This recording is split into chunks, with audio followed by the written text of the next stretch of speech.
දෙවියන් වහන්සේගේ කරුණාවත් සමාදානයත් ඔබ සමග වේවා. අලුත් උදෑසනක් අලුත් දවසත් ඔබ වෙත එනවා. උන්වහන්සේගේ වචනේ වැලි කතරේදී නික්මයාම පොතේ 33 වෙනි පරිච්ඡේදයේ 15 වෙනි වගන්ති.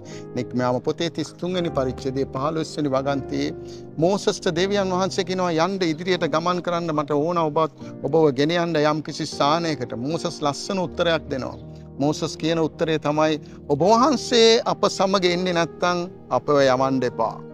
ඔබ වහන්සේ අප සමග එන්නේ නැත්නම් අපව යවන්න එපා. අද දවසෙත් මේ උදෑසන ඔබ දෙවියන් වහන්සේට කියන්න ස්වාමිනී මාත් සමග එන්න රැකියාවට යන්න. මාත් සමග එන්න මගේ වැඩ කටයුතු කරන්න.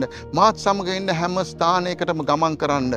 ස්වාමිනී ඔබ වහන්සේ මට අවශ්‍යයි. මෝසස් නැමැති ශ්‍රේෂ්ඨ ඒ දේවදාසයා කියනවා ඔබ වහන්සේ යනවා නම් පමණක් ඒ තැන් වලට විතරක් මාවගෙන යන්න කියලා. ඒ වගේ අද දවසේදීත් අපි මෙනෙහි කරලා උන්වහන්සේගෙන් ඉල්ලමු ස්වාමිනී මම ඔබ යන හැම තැනම මටත් එන්න ඕන. ඒ වගේම ඔබ අවසර දීලා තියෙන තැන් වලට මම යන විට ඔබත් එන්න ඕන කියලා උන්වහන්සේට කියන්නේ. ඒ වගේ යාඥාවක් තියාගෙන අපි හැම ගමනක්ම යමු. උන්වහන්සේ අපිට ජයග්‍රහණය දෙනවා. මෝසස්ට දුන්නු ජයග්‍රහණය උන්වහන්සේ අපටත් දෙනවා. යේසුස් වහන්සේ ඔබට ආදරෙයි. උන්වහන්සේ ළඟදීම පැමිණෙනවා අපව ගෙන යන්න. ජේසු පීඨ.